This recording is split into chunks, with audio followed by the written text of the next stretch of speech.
How's everybody doing this afternoon?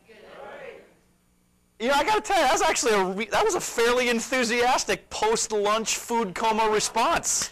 Apparently, however, nobody educated the group that when you're in a session with me, there is actually a correct answer to the question, how are you doing? When you're in a session with me, the correct answer to the question, how are you doing, is the word terrific. Which, listen, I know it's a little corny, but listen, we're going to spend, a good chunk of the afternoon together, so I figure we might as well kick it off on a positive note, so we'll try that again. How's everybody doing this afternoon? Terrific. Much better. Let's all join hands and sing Kumbaya. Let's do it. You got, no, Rick, man, he's like, yeah, let's do it, man. I got a couple of you like, wait, what kind of afternoon is this going to be? Your hand out and open it up all the way.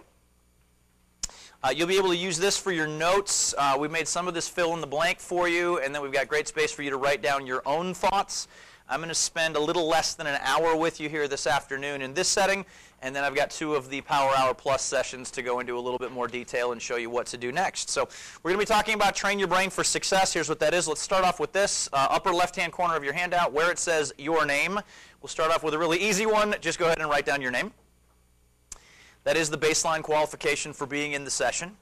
If you, listen, if we're going to talk about how to train your brain for success, if you can't recall your own name, that means your brain has bigger issues than I'm equipped to deal with here now. So we need to know that immediately. Where it says speaker's name, go ahead and write my name in there. For those of you that didn't know, again, it's Roger Seip. Last name is spelled S-E-I-P. Nancy did a terrific job of introducing me, but just a little bit of background. As Nancy mentioned, I am the founder and CEO of a national training company that's based out of Madison. The company's called Freedom Personal Development. And then I'm also the author of this book called Train Your Brain for Success. The book came out a little over a year ago, and it hit #1 on Amazon. Yeah, I wasn't actually expecting applause, but I appreciate that. Thank you for the terrific. I really wasn't looking for a terrific, Wendy, but I always appreciate that. Yeah, I'm pretty fired up about it. Here's what our program's really all about today, though. The program's actually not about me or my book. Our program this afternoon is all about you. And specifically, what we're going to be talking about here today is we're going to talk about how you can literally train your brain to help you be more effective and successful. I think it goes really well with the theme of what you've been doing here today. Has it been, I missed most of the morning. Has it been a good day for you guys so far?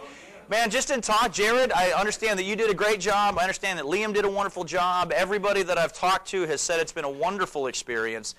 And so I'm excited to be able to add to it here today. We're literally going to be talking about how you can, going forward from today, manage your brain, your mind, and your thinking in the way that's going to help you get the best results possible in your work and just like in your life in general. So I'll just tell you that most of my clients will use what we talk about here today to actually make more money. And then all of my clients, regardless of what profession they're in, all of my clients will use what we talk about here today to experience a higher level of energy and focus and a lower level of unwanted stress. So yeah, let me just get a quick show of hands. How many would find any of those topics to be of interest? Okay, good. I know it's Rosemary. Yeah, it's a bit of a loaded question. I mean, like, what are you going to say? No, I'd rather be needing therapy but unable to afford it. Thank you very much. Yeah, so let me just check in with you on a couple of scenarios. See if you can relate to any of the following, because if you can, it's a pretty good indicator that your brain could use a tune-up in a way that would carry some real benefit for you. So first off, how many of you ever experienced it where you met somebody for the first time? Either in a business setting or just recreationally at a party, and you shook their hand and you got their name, and then literally no sooner did the handshake break, and 5 seconds later you couldn't recall the person's name. How many have ever experienced this before? A bunch of you are like, that's happened to me half a dozen times today, Roger. Great, that's real common. How about this one? How many of you have ever done it where you were reading something, and again, either professionally or recreationally, and you got to the end of a page or the end of a chapter? You guys know where I'm going with this? And you had the experience, like you realized that your mind had just been elsewhere and you had no idea what you'd been reading for the previous few minutes. How many have ever done this before? Okay, so here's the thing. Those two are I find that those two are really easy for people to acknowledge. You know what I mean? Like when I ask about the name thing and the reading thing, I find that for basically everybody, it's real easy to go, yeah, I've done that because they're universal. Everybody knows that they're universal. And, they're kind of funny to talk about. Here's the trouble with that, you guys, is that the same things that are in your brain, the same kind of wiring that causes the name thing and the reading thing to happen with a real high degree of regularity will also cause this one to happen. This one may hit a little bit closer to home for you, so I will encourage you to continue to be as honest as you have been so far, because you're doing great thus far. How many of you have ever had the experience of this? How many of you have ever had the day at work where you worked really hard all day long to the point where at the end of your workday, you just had little to no energy or time left for the people and the things that really matter most? How many have ever had this experience? Yeah. Here's the thing.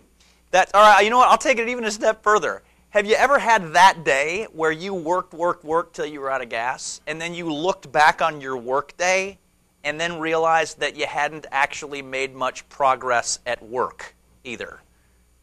Anybody ever had that experience? Yeah, here's the thing. Those are not fun experiences. Listen, can we all agree that when it comes to all the things I just laid out, the name thing, the reading thing, and then the having that day thing, can we all agree that those experiences are costly to you? They're costly? They're actually extremely costly, right? They're costly in terms of your relationships. They're extremely costly in terms of your energy. For many of you, those experiences will actually be costly in terms of your bottom line and your income. And then here's the thing about all of them, guys. There's bad news and then there's good news about all three of those experiences. Let's get the bad news out of the way first. The bad news about all of those is I have just noticed that because of some wiring that we all have in our brain, there is actually no upper limit to how many times you can have any or all of those experiences. You guys get that? Yeah. A couple of you are like, well, you better hit me with the good news then, because so far this is the worst motivational speech ever. No, the good news, Julie, is that because of some other stuff that you can do with and for your brain that we're going to be talking about, is you absolutely have the capacity to make your brain and therefore your life do exactly what you want it to do. It's not always easy, but it is fairly simple, and that's fundamentally what we're going to be talking about here today. Does that sound like a good idea? Terrific. Wonderful. Again, not looking for a terrific, but I always appreciate it. So let's just dive into the notes here. We're going to make this super easy. You'll want to just use this for your notes. We're fundamentally going to talk about three things here today. Number one, we're going to talk about how your mind creates your life. Number two, we'll help you identify some of what I call your brain's unhelpful default settings. We'll help you identify some of the wiring that holds you back. And then we'll talk about what do you do about this, right? Like what are the specific things that you should be doing or that you'd want to be doing to make your brain work for you instead of against you, all right? So let's just dive into the fill-in-the-blank part here, where it says how your mind creates your life. Do we need an extra handout? Absolutely. Julie, would you please hand this back to her and make sure that she gets that? Thank you. So, okay, when we bring up the idea, when I mention the concept that your mind creates your life, in a room like this, with a group of people who are spending an entire Saturday doing what you guys are doing, my guess is that the idea or the concept that your mind creates your life is not a new concept for this group. How many of you would say that you've ever at least heard something, and maybe even studied it fairly significantly, the idea that your mind or your thinking creates your life? Yeah, in a room like this, I figured that's going to be everybody. I mean, this is an idea, you guys, that has been written about and discussed for literally thousands of years. There's references to it in the Bible and every single ancient scriptural text that there is. So while the concept is not new, recently we've learned quite a bit about how your mind creates your life. And so I wanted to lay out three principles, and again, you can fill in the blanks and then use the notes section to write down your own thoughts on this. Three mechanisms by which your mind creates your life, right? So it's helpful to understand how this works because then you can start using it more intentionally. So the first one is this. The first bullet point that you've got in your notes, you can make that one say that your focus determines your reality. That's what you can make that say. Your focus determines your reality. Basically means that your focus, literally what you focus your attention on, what you put your thoughts on, literally determines the reality that you experience on a moment-by-moment and day-to-day basis. Now, again, there's lots of ways of approaching this idea that your focus determines your reality. Lots of people would approach this from a spiritual perspective. Quantum physics now teaches us that this is literally true, that what you put your thoughts on literally affects other people and affects the universe and affects the world that you live in. I like to make this one really practical and just very easy to understand, okay? So I want to do a short exercise with you. If you don't mind, just put your pens down for a second and get your feet flat on the floor. Get sitting up straight in your chairs, if you would, please. Assume the learning position. So here's how this is going to work. This is going to be an extremely easy exercise. I'm just going to ask you two questions. Rick, there's no such thing as a wrong answer to the question. Okay, this is just answer the question sincerely for you. Okay, give an honest answer to the question, and then as you're doing this, as you're answering these two questions, I just want you to notice how it feels to answer these two questions. Okay, a good example of how your focus determines your reality. So first question, with a show of hands. How many of you can identify that you have at least one problem somewhere in your life? Okay, good. Good. At least, I got to come, oh yeah, at least one. Yes, minimum of one problem. And hey, just so you know, Christy, I'm not going to go down the motivational speaker path of going, well, they're not really problems. They're just situations, challenges, and opportunities. Although I believe that, right? Like I'm actually have found a lot of value in the understanding that our problems are just situations, challenges, and opportunities. I am also a believer that, hey, everybody has problems, right? Everybody's got at least one or two things about their life that they wish were different. So I think that that's fine. Notice how it felt to answer that question. Notice how that felt when you focus on your problems for just a moment, right? So here's your second question. And again, just with a show of hands. How many of you can identify that you have at least one thing in your life that you're genuinely thankful for? Awesome. That's the whole exercise. Congratulations. You guys did great. Yeah, I know. I told you it was going to be easy. So, actually, we're not totally done with it, though, because I had asked you to sort of notice how it felt to answer those two questions. How many of you notice, how many of you can identify that the answers to those two questions actually felt different to you? Most of you can. Okay, terrific. And tell me your name again, please. Pat. Yours was the first hand that I saw go up, and you seem very clear about your answer. Most people, if they're paying attention, will tell me that, yeah, it feels different. How did the second one feel different from the first to you? The second answer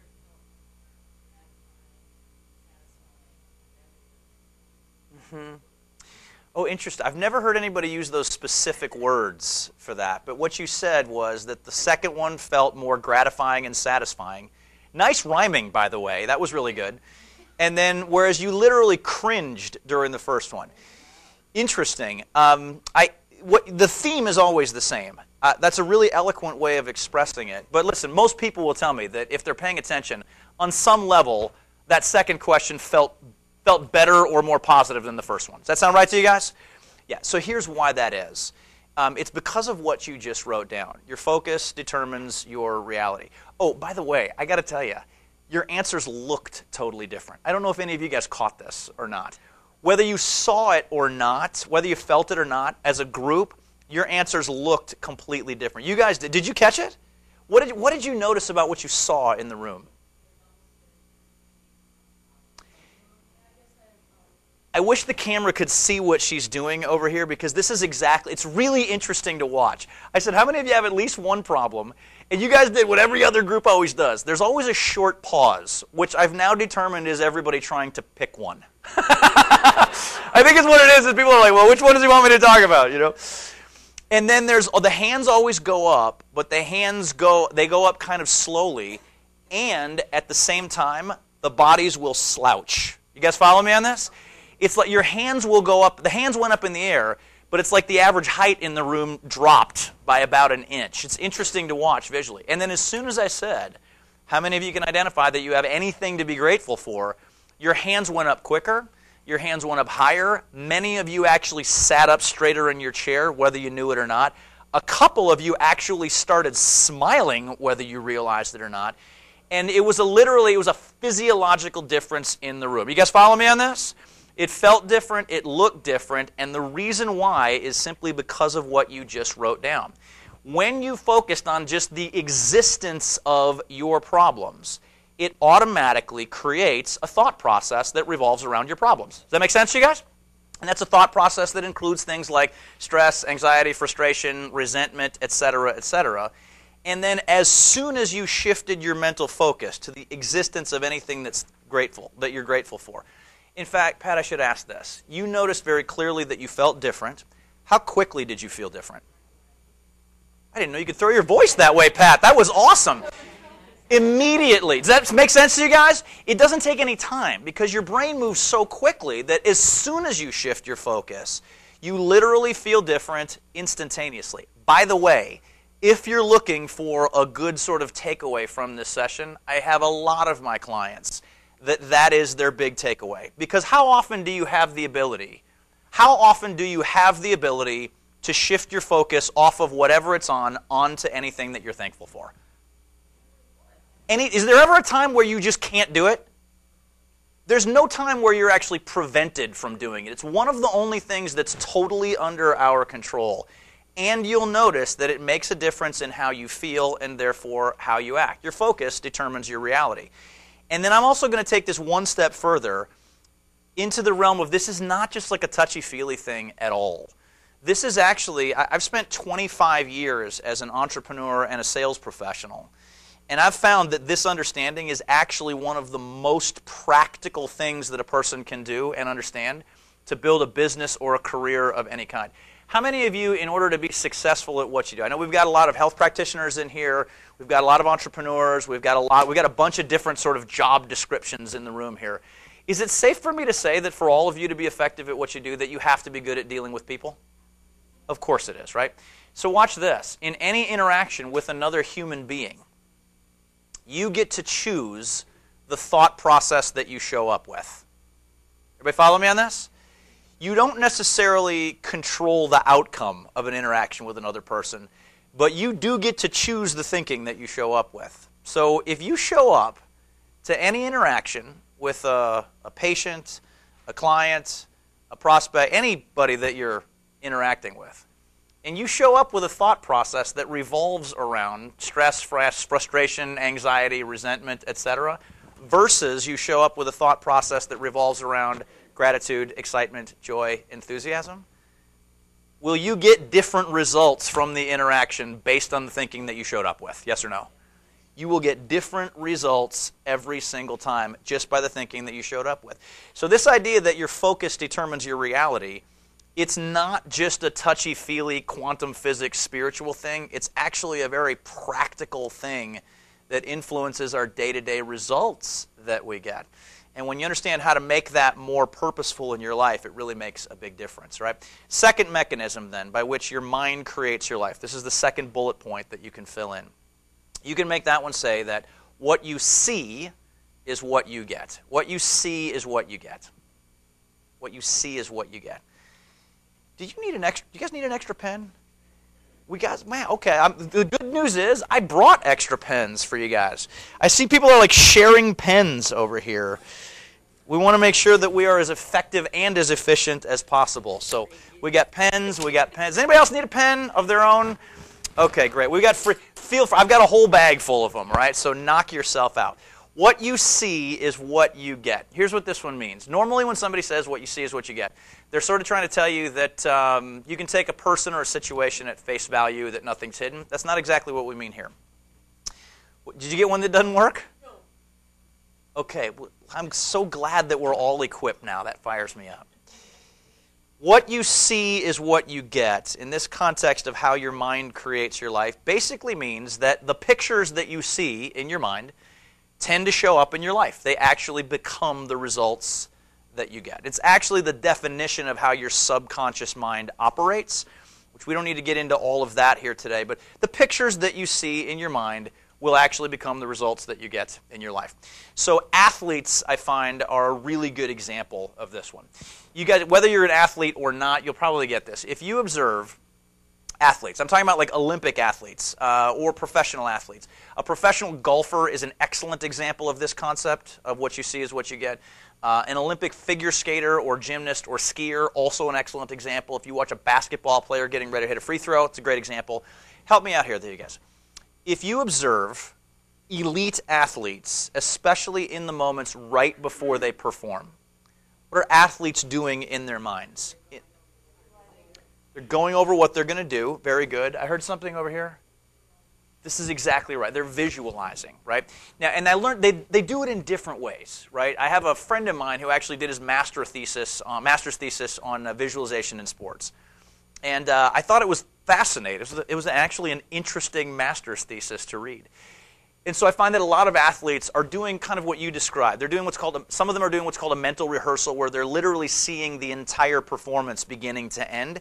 And then I've also found, though, a lot of them are not. A lot of athletes are just seeing the end result that they want to get. Does that make sense? It doesn't matter how they're doing it. All of them are practicing a form of visualization. They're creating a very specific mental image of what they want to have accomplished and what they want to do, of the perfect outcome. So I got two questions that I always ask on this, and we don't even need the mic for this one, because I'll just ask this of the group. Why do athletes do this in the first place? This visualization thing is prevalent among athletes. They all do it. So why do they do it in the first place? Who said because it works? And tell me your name, please. Jill. That's exactly right. That's the simple and absolutely correct answer. They do it because it works. At the level of competition that I'm talking about here, there's basically zero margin for error. The competition is such a level playing field that professional and Olympic athletes, they won't do something unless they know it produces results. Does that make sense to you guys? So it works.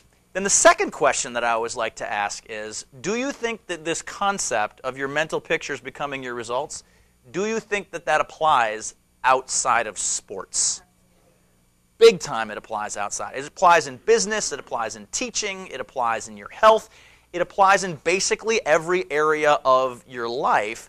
What you see is what you get. The pictures that you see in your mind will become the results that you get. Third mechanism, then, by which your mind creates your life. You can make that one say that what you see is what you look for. What you see is what you look for. I love talking about this one, because basically everybody knows the whole idea that your focus determines your reality. Yeah, this one I find a lot of people don't know about this. I'm guessing that some of you will. What you see is what you look for essentially means that the pictures that are going to live in your mind most consistently are going to be the pictures that you have either consciously or unconsciously conditioned your mind to focus on through the choices that you make. There's actually a part of your brain that governs this. It's called the reticular activating system. I write about it pretty extensively in my book. You know what? I don't want to bore you with a whole bunch of geeky brain science stuff here right after lunch. But this one's really important because it's a huge determinant of your behavior. It's called the reticular activating system. Spelling doesn't count if you're trying to write it down, so just get it phonetically. Does anybody know what I'm talking about when I bring up the reticular activating system? Julie, you know what it is. This is where I would love them. Who's got the mic? Who's got the handheld? Great. Could somebody pass that over to Julie? Because I would. Oh, you've got one right over here, right behind you. Perfect. So, Julie, can you explain what the reticular activating system is or does? It won't broadcast. It's okay.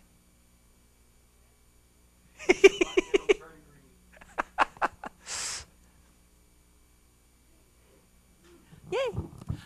All right. The reticular activating system is located at the top of your spinal cord. Oh, and wow. it goes She's into giving the the base of your location and brain. everything. This is good. If you look in an anatomy book, it's called the reticular formation. It basically acts as the bouncer between the brain and the spinal cord. Bingo. Your conscious mind tells the reticular activating system, this is what I want you to let in. This is what I want in my club. And it says, okay, sights, sounds, awarenesses, whatever, people you want to recognize, people you don't. So it stands there and it does this. And your body takes in all this information, like over 4 billion bits a second, but you only process 2,000. Everything else gets ignored. No, you can't come in. You don't have the right outfit. So the reticular activating system says, okay, this is the 2,000 bits I'll let in, and that's all it let in.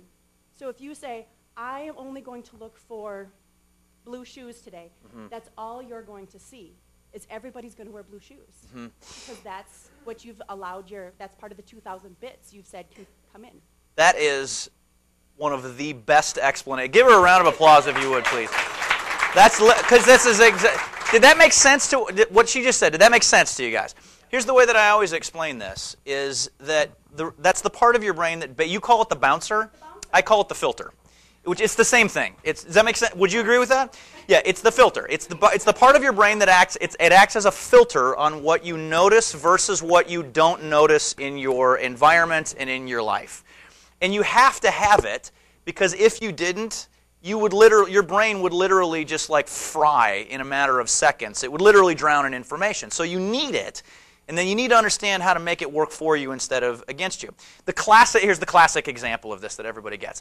If you've ever made the decision to buy a particular kind of car, you guys know what I'm talking about?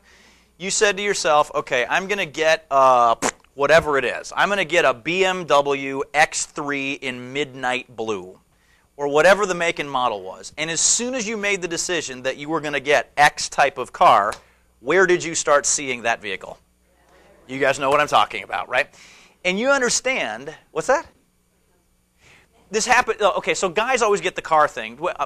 Here's one that's a little bit more female-centric. Do we got any moms in here? How many moms do we have in the room? Okay, does anybody have moms with kids, say, under the age of 5? We got, okay, no worries. Jill, how old are your kids? Yeah, okay, great. So you're right on the borderline there. The only reason that I ask a mom with younger kids is because this is more recent in your mind. When you found out that you were going to have, especially your first child, you said, oh my gosh, I'm going to have a baby. Did you start seeing babies and pregnant women all over the place? Absolutely you did, right? Now logically, you have to understand that the babies and the pregnant women, they were there the whole time. Do you guys get this?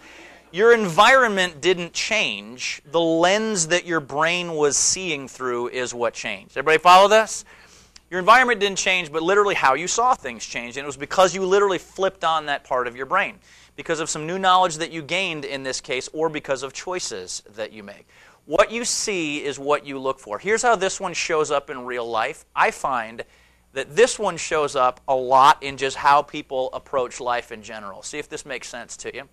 I have noticed that people who complain a lot seem to have a lot to complain about. You ever notice this? It's amazing how this... I've also noticed, though, that the reverse is true. I have noticed that people who focus on spreading positive good news seem to have a lot of positive good news to spread. Have you ever noticed this too? And a lot of it is just because we see what we look for in our worlds, you know? It's really easy to find. Okay, if you're looking for bad news, can you find it? Sure you can. If you're looking for good news, can you find it? Sure. And a lot of what you see is going to be based on the choices that you make on what you want your bouncer to let in. I love that explanation. I might start using that if that's 2,000.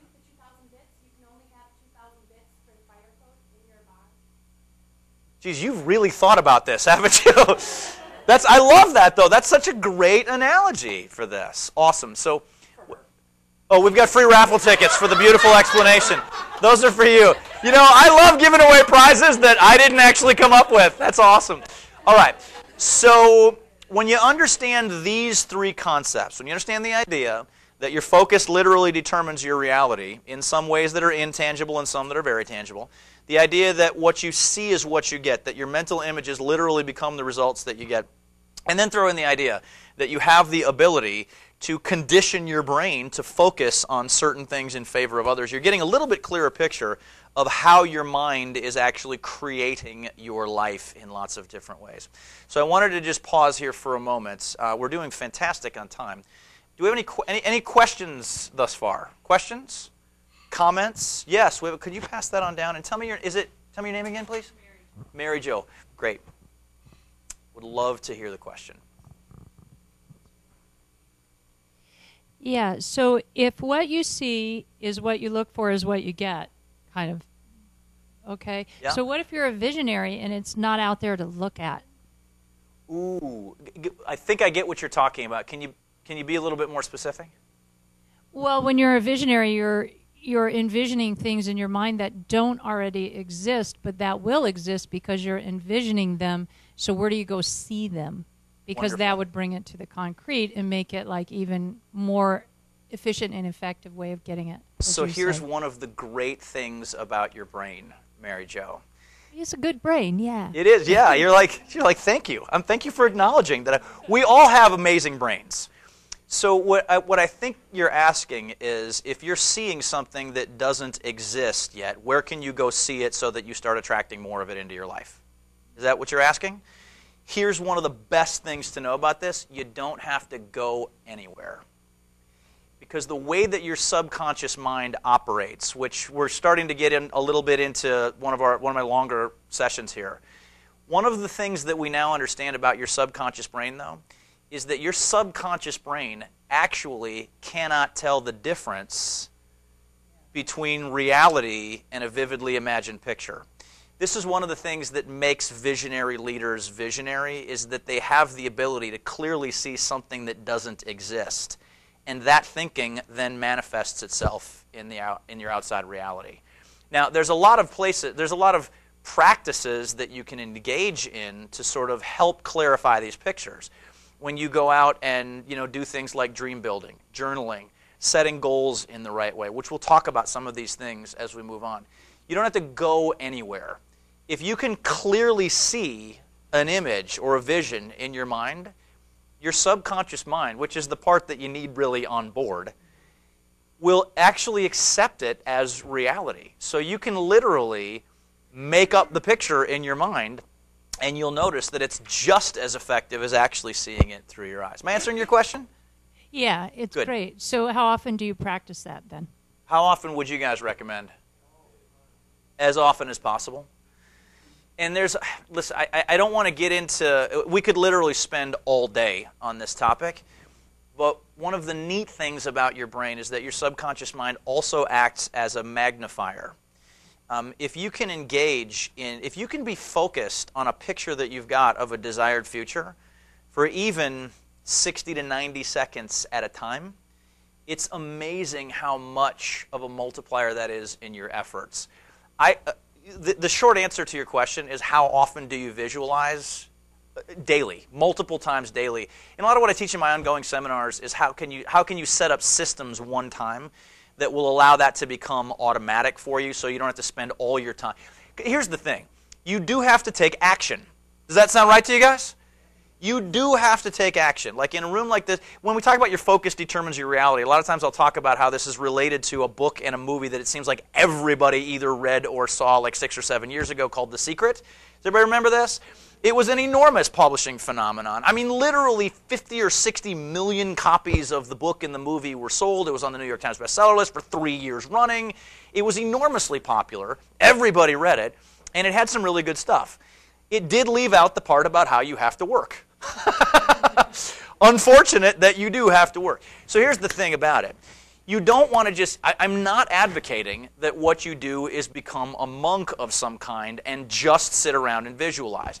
Harv Eker, who's kind of a mentor of mine, talks about this. He talks about how he talks about how he really believes in the power of prayer and meditation. He's like, I strongly believe in prayer and meditation as a mechanism for manifesting things in my life. He goes, but the truth of the matter is, I have never been meditating and had a bag of money fall out of the sky. That's not how it works. But if you can spend a little bit of time on a daily basis, really vividly visualizing the things that you want to see, you'll be amazed at how things start lining up to create the result in ways that you can't necessarily logically explain. This book, actually, is a terrific example. I'm sorry for getting off on a tangent. Are we doing okay, you guys? Okay. I'll just give you this example, and then I want to move on to some of the traps that you need to avoid with this. This book is actually a terrific example of what I'm talking about. I had thought about, in very vague ways, the idea of writing a book for approximately 10 years. Like literally starting a few years after I started my company, I was like, yeah, I should write a book. Oh, I'd like to write a book. My clients were always like, hey, when are you going to write your book? Oh, Roger, you should write a book. But I was always very vague about it until June of 2011.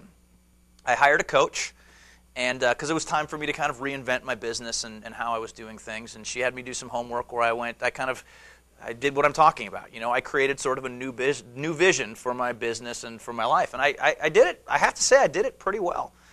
And then I had a conference with my coach, and I said, here's what I'm thinking. I'm really thinking it's time for me to write a book. I'm clearer than I've ever been on it. I'm not really sure. What do you think? Should I write a book? She kind of looked at it. She was like, yeah, you're not really, I don't want to say you're overdue for a book, but it's definitely time to write a book. And I went, okay, great. I'll do it. It was one of those moments where I finally, have you ever had an experience where like something finally became clear to you? You guys know what I'm talking about? It was definitely one of those. Mary Jo, this is a 100% true story. That meeting happened on August 1st of 2011. On August 2nd, I still have the email. Literally 24 hours later after I got clear, I received an email totally out of the blue. Almost deleted the email because I didn't recognize who it was from. But the email says, Dear Roger, my name's Dan Ambrosio. I'm an editor with Wiley & Sons. If you're familiar with John Wiley & Sons, they happen to be one of the world's biggest publishers of business self-help books. Roger, we've been following your work, and we think we'd like to publish your book. True story. And I went, pardon my language, I'm quoting myself, so I'm okay saying this. I went, man, this shit really works. That was my thought, I won't use any more words like that, but that was my thought. As I was like, holy cow. It's really amazing how when you get clear, man, things start lining up for you. And just so you know, I'm not like a touchy-feely guy. I've been an entrepreneur for 25 years. I've always been about bottom line results. And I'm consistently amazed at how practical these concepts that we're talking about really are. So that was a really long answer to your question. Really often. That's the answer to your question. Yeah, good. So we need to move on a little bit here. Are we doing all right, you guys? Yeah. Wonderful. So you'll want to go to the middle panel of your handout, right up on top, where it says some of your brain's unhelpful default settings. Here's the thing. We just got done talking about how your mind does this amazing job of creating results in your life, and guess what? It does. It's miraculous, it's amazing, it's astounding, and guys, there's a couple pretty significant problems with the fact that your mind creates your life, okay? We do. Mary Jo, you do have a good brain. We all have a good brain, and then we all have some problems with our brain. There's 3 of them that we're going to talk about here today, and I classify them under the heading of your brain's unhelpful default settings. There's some wiring that we all come with. When I talk about a default setting, you guys get what that is, right? This is like what your brain will naturally do if you just allow your brain to naturally do what it naturally does. There's 3 tendencies that we all exhibit that if you don't get a handle on these, if you're not dealing with these aggressively and really proactively, these 3 tendencies are almost guaranteed to prevent you from getting where you want to go in most areas of your life, okay? I want to be real clear about these before we lay them out. These are not character flaws, okay? These do not make you a bad person. If, as I'm walking you through these, you identify that you have one or more of them that show up for you, it does not mean that you're a born loser. It means that you need to be aware of these things. In fact, you know what these 3 things are? These are really good survival mechanisms. Okay, the 3 things that I'm going to have you write down in your handout are outstanding. Like if you lived in the wilderness, these would be really helpful for keeping you alive, and now they're really counterproductive. All right, so let's get them out on the table here. Your first unhelpful default setting of your brain is that whether you realize it or not, your brain tends to overemphasize negative inputs. Your brain tends to overemphasize negative inputs. In psychology circles, they talk about how your brain has a negativity bias. Your brain tends to overemphasize negative inputs and underemphasize, what do you think? Positive inputs. Your brain overemphasizes negative and underemphasizes positive. It's extremely sensitive to quote-unquote negative inputs, and then it almost like tends to ignore the quote-unquote positive inputs. Now, watch this. If you lived in the wilderness, okay, Tom? If you lived in the wilderness and you were like a hunter-gatherer, this tendency to overemphasize negative and underemphasize positive would be super helpful for your survival. Does that make sense? Does that make sense to everybody? Because in the wilderness, the quote-unquote negative input is really negative, right? It's like a grizzly bear that wants to eat you. It's the enemy tribe that wants to wipe out your tribe. And in that setting, The individual that is more sensitive to the threat, right, will pick it up earlier and is therefore better equipped to deal with it and will survive more effectively. Great. What this tendency does to you now, if left unchecked, is it sets up a number of dynamics that will drain your energy massively. The biggest one that I'll talk about here with you today is that this tendency to overemphasize negative and underemphasize positive, when you get people together in groups, it literally creates what I call the culture of negativity. It's my observation that we live in a culture of negativity. Would anybody agree with me on this? We live in a culture of negativity. We're surrounded with, here's the good news, it's not going on so much in this room, but when you get outside of this room, we're surrounded with negativity, bad news, doubt, fear, drama, etc. Help me out here. If you wanted to see this culture of negativity, help your classmates out here, where do you find it? The news is this is where people always bring up. Sure, if you watch the news, is great. Politics is another one where people always say, oh yeah, you see this culture of negativity. Guess what? You don't even need to look that far. If you want to observe the culture of negativity in action, simply observe the conversations of most people most of the time. Does that make sense? You'll notice that it emphasizes negative, drama, etc., all the bad stuff that happens. And if you're not careful of that, that can really drain your energy. Here's why this is important for anybody involved in a business or of any kind where you have to attract. We've already established that you have to be good at dealing with people to be successful in doing whatever it is that you do. So I have found in 25 years of building organizations and running my own coaching practice that in terms of like attracting business and building a client base, that one of the best things that served me really, really well is that if you just make it a habit of being the most enthusiastic and positive person in the room most of the time without being annoying, if you can make it a habit of being the most positive and enthusiastic person in the room all by itself, that's going to work pretty well in building any type of business. Does that sound right to you guys? Here's the trouble with that. If you're the most positive and enthusiastic person in the room, I can virtually guarantee that you will experience resistance to that. Anybody know what I'm talking about? You'll get resistance to it. I know this because I've been doing, I am that guy, and I've actually been doing kind of an informal survey of basically everybody I talk to on the phone for the last couple of years, simply with how I answer the phone. Nancy, can you identify how I answer the phone? Okay. Good. Yeah. Thank you. I was out on a limb there. I didn't know what she was going to say. Yeah. It's actually very specific. If somebody's calling me and if I don't recognize who it is, like if it's just a number, if it's not showing up as Nancy Clark, or if it's not somebody that I know, I always say the exact same thing. I say, "It's a great day. This is Roger." That's how I answer the phone. "It's a great day. This is Roger." Yeah, that's fine. Look, you don't have to defend yourself. It's okay.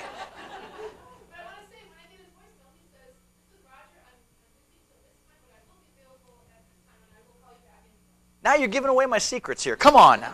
I was just asking about how I pick up the phone. Yeah, if it's live, I grab the phone and I say, I put a big smile on my face. "It's a great day. This is Roger." And I just love the mixed reaction that I get. I mean, I really do. I find it's about half and half. About half the people, when I say it's a great day, about half the people, I can tell that it brightened their day. Like I can kind of hear them on the other end going, yeah, it is a great day. Thanks, man. And then the other half are just, I can hear them pausing to throw up in their mouth. You know what I'm talking about? Like, they're just irritated. Like, I can hear them. I go, "It's a great day." I hear, "Yeah, for you it is, baby. What are you so happy about?" And that's okay. You know what I mean? Like, that's actually not a me problem. It's a them problem. And I'm not even judging it. You know, I'm not even telling you, I'm not even saying that it's a problem, but you got to be aware that that's going on. Otherwise, it can produce a massive drain on your energy if you're not aware of it. Does that make sense? All right, second unhelpful default setting of your brain then, oh, you guys will love this one, is that your brain is easily consumed with the urgent matters. Brain is easily consumed with the urgent matters at the expense of, anybody? The important matters. Very good. Brain is easily consumed with the urgent at the expense of the important. Which, again, listen, if you live in the wilderness, Christy, this is helpful for you. Like, it's a really good survival mechanism to be hypersensitive to whatever's, like, right in front of you. I actually learned this about a year and a half ago. This tendency to focus on whatever's urgent instead of what's important actually grows out of the same part of your brain that will cause you to pay more attention to whatever is physically closest to you. Does that make sense? Which this is helpful. Listen, if you're trying to survive in the wilderness, this is smart, because in that scenario, Tom, the grizzly bear that's on this side of the river is, in fact, more of a threat than the one that's on the other side of the river, so that's going to help you survive better. What this one does now, though, this tendency to be easily consumed with the urgent at the expense of the important, have any of you ever noticed just how easy it is for your brain to get off track or distracted? A couple of you just went, wait, what? I wasn't paying attention. Here's what I'm talking about. Like, you could literally be having, I'm sorry, I don't know your name, miss. Yeah. Deb. Nice to meet you, Deb. So here's what, and what line of work are you in? What do you do? Okay, watch this. I believe that you do. Here's what happens is you could literally, and by the way, this is not restricted to teachers. This is human beings. You could literally be having a really important conversation with the dean of your school, for example, or a student that you're really trying to help out.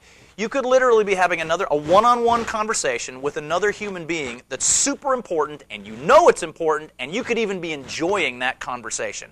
It can be an awesome conversation that's really impactful for you and for them and going to have a lot of weight going forward.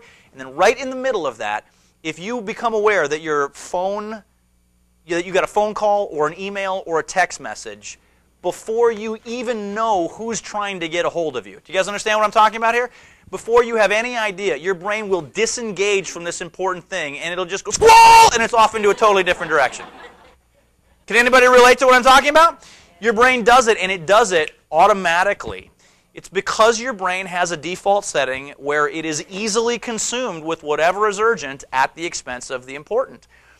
Here's where this one shows up. You know what? This is one that I think it's almost impossible to calculate how much time and energy this one wastes.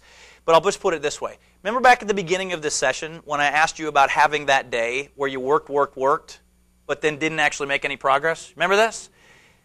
Fundamentally what that is, that's this default setting running the show for you on that day. And if you allow this default setting to run the show, it will.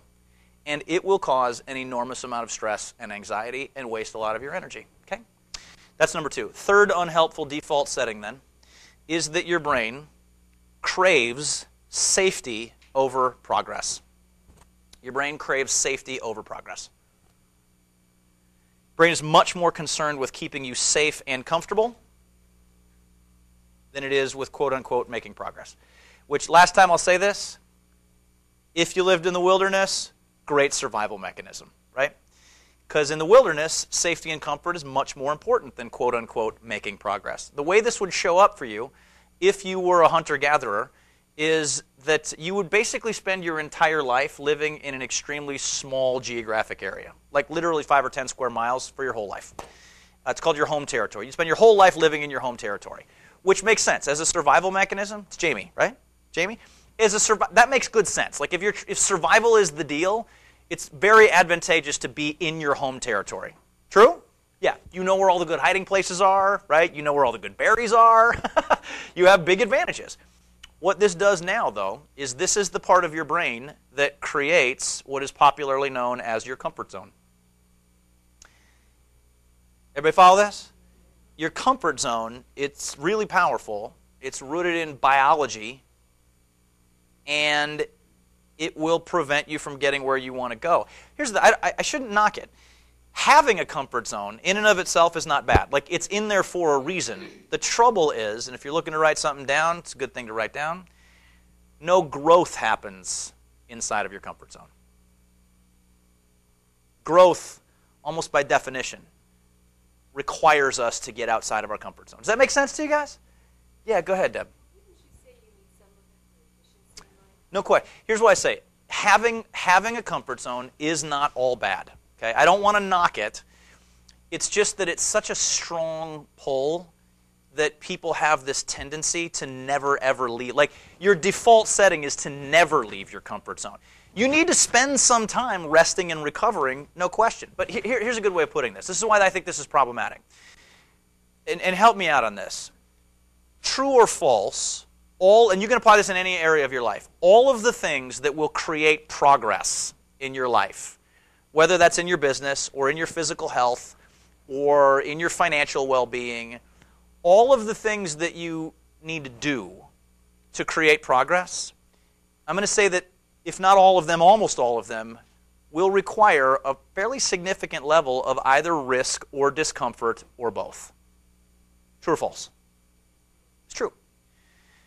So the trouble is that if your brain is ever forced with the choice between doing what creates progress but is risky or uncomfortable versus doing what's safe and comfortable but keeps you stuck, which one does your brain which one will your brain always default to choosing?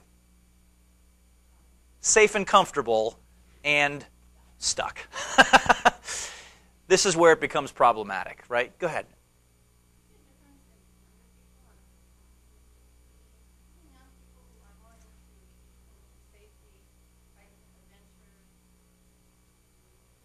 Yeah, certainly. I mean, you see this with teenage boys. My boys are 10 and... What? Am I off? Oh, sorry. Her question is... I'm like, why is the sound guy freaking out over here? I'll just rephrase here. I'm like, what happened? Is my zipper undone? You want to just go ahead and repeat the question, please? Okay. This safety, craving of safety, I was wondering if you see something different in younger people, especially teenagers, but also some people... Teenage boys especially, yeah. Or young people who are, revolutionaries. They're looking for excitement. They're looking for change. They're looking for the opposite of safety. Yeah, so this is a really good question. And yes, I do see a difference. I see a difference, actually. It's not even just about age. Certainly you will see that young people, especially young men, have sort of a reckless streak in them, and they're like trying to push the boundaries. Even people like that have the comfort zone that they have to deal with, and if you carry it forward into people who are, Mary Jo, more like visionary, more like leaders, thank you, you will find that most of them have done stuff to counteract this. They still have the tendency. There's very few people, maybe there's a handful, there's very few people that don't have to somehow deal with the part of their brain that craves safety over progress. You'll find typically that people who push the envelope and have seen great results as a result of that, they usually have mechanisms in place whereby they're working on that. So yes, there are some tendencies at different stages of life where this is maybe a little bit less strong than at other stages of life, but you always have to be dealing with it. Am I answering your question? Yeah. So these three things, you guys. I know I just got the sign that I've only got a few minutes left here in this session. So there's one other thing that we need to talk about here. These three concepts, the idea that your brain is that it tends to overemphasize negative and underemphasize positive, that it's easily consumed with the urgent at the expense of the important, and then this tendency to crave safety over progress. Those three things, if you're not dealing with them proactively, they will prevent you from getting where you want to go. So let's talk about what to do about this. Should we talk about what to do about this? Yeah. Okay, good. We kind of have to. I mean, how bad would it be if I just stopped now? This would officially be the worst motivational speech ever, right? All right, everybody, thanks for coming to the brainstorm today. Point number 1, your mind creates your whole life. Point number 2, your mind is totally screwed up. All right, drive safe, everybody. Have a great day. Now, here's the good news about this. I'm not going to do that to you. And I kind of alluded to this earlier. The bad news is, yes, you have these default settings. You know what? I should ask this. Those 3 default settings that we identified, let me get a show of hands on this. How many of you can identify that at least one of those things does, in fact, show up in your life at least occasionally? Can I get a show of hands? Okay, great. You know what? How many of you can identify that all 3 of them show up pretty regularly? Yeah, good. Me too. They're always going on, you know. That's the bad news. The good news, and please hear this, is that you are not a slave to your default settings. Y'all get that? Your default settings will run the show if you allow them to. That's how we're built. The good news is that you're not like some pre-programmed robot. You're a human being. And as a human being, Deb, you have the ability to make choices and take actions that if you do them right, you can actually make your brain work for you instead of against you. And that's what I wanted to wrap up this session with. We'll get into a little bit more detail with it in the Power Hour Plus sessions, right? There's 4 things that you'll need to do if you want to make your brain work for you instead of against you. You guys, we could easily spend an entire day on each one of these things. Some of you may want to do that with me, but let's at least get these out on the table for you so that you can heighten your awareness about them. First thing that you're going to need to do if you want to make your brain work for you instead of against you, number 1, you're going to need to heighten your awareness of what's most important to you. You got to heighten your awareness of what's most important to you. Some people would say that you've got to strengthen your connection to your purpose or become more aware of your why, which does some pretty big things here. It's very easy to lose sight of what's most important. But when I talk about what's most important to you, I'm talking about things like your personal core values, your bigger picture goals and dreams and aspirations, the people that are most important to you. It's really easy to lose sight of those things in our day-to-day activities. Would you all agree with that? Very easy to forget about those things. So this is what I do with people in coaching relationships. One of the first things that we always do is we help people just get clear on things like what's really most important to you. And when you do that, here's what's amazing. When you become aware of what's most important to you and heighten your connection to that, you will make better decisions more easily. Does that make sense? When you know why you're doing the things that you're doing day to day, it becomes way easier to say no to the things that get you off track and a lot more fun to say yes to the things that actually create progress in your life. That's number 1. Second thing that you'll need to do if you want to make your brain work for you instead of against you is you've got to create goals that give you energy. You got to create goals that give you energy, which that kind of sounds like a no-brainer to a lot of people. I meet a lot of people. I think everybody goes, yeah, goals are a good idea. Everybody's heard someplace that it's a good idea to have goals.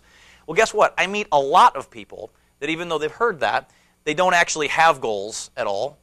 And then, in a room like this, I meet a lot of people who are actually extremely goal-oriented, but they approach their goals in ways that cause an undue amount of stress, anxiety, or feelings of guilt and overwhelm. Jared, I heard you talking about, you mentioned the issue of muscle testing. I know that you said there's some other technology that does that electronically, but the whole issue of muscle testing, it's really interesting to see that the things that actually are the most, the emotions that are most draining energetically are the emotions of shame and guilt. And a lot of people approach their goals in ways that cause a lot of shame and a lot of guilt. Does that make sense? If you've ever had goals that somebody else gave you, right? Or if you've had goals that were too big or too small or you didn't care about them or they weren't written down, there's a lot of easy traps that people fall into that if you approach your goals in the wrong way, they can actually drain your energy instead of giving energy to you. If you want to make your brain work for you, you're going to have to develop goals in a way that gives you energy rather than draining it. Third thing that you'll need, and I know I'm moving fast here because I want you to be able to break off into the Power Hour sessions. Third thing that you're going to need to do if you want to make your brain work for you instead of against you is you've got to design a schedule that gives you space. You've got to design a schedule that gives you space because your environment will not give you space. You've got to do that for yourself. I find that a lot of people in this day and age, a lot of people can have work on the brain pretty much 24 hours a day. Anybody know what I'm talking about? There's a method that we teach in our workshops and in the book. It's called the 2-hour solution, where it's a weekly exercise that I have my clients do where you've got to develop. When I talk about space, here's what that fundamentally means. You got to design a schedule that gives you the space when you're working to actually focus on things that are important and produce results. And then when you're not working, you've got to build in space to actually recharge your batteries and replenish your energy stores. Everybody follow that? Because if you don't do that, you will burn out. It's basically just a matter of time. Fourth thing that you'll need to make your brain work for you instead of against you is you've got to develop an ongoing system for feeding your mind. You've got to have an ongoing system for feeding your mind. It can't just be a one-time thing. It's got to be an ongoing practice. The analogy that I always use, and Jamie, thank you for holding up the sign. I'll be done in about 1 minute and 30 seconds here. Does that work? Great. The analogy that I always use here is this. Anybody come from a farm background? Anybody come from a farming background? Oh, a bunch of you do. It's Carol, right? So do you live on a farm currently or just grew up on one? Grew up on one. So watch this. Everybody will probably understand this, but the farmer or ex-farmer, anyways, will always get the right answer. If you've got a field, and in the field you plant corn, Carol, what's going to grow in the field? Corn. Very good. It's not a trick question here. And what was the second thing you said, though? And weeds. Everybody get that? The corn will grow because you planted the corn. You didn't plant the weeds. They just grow.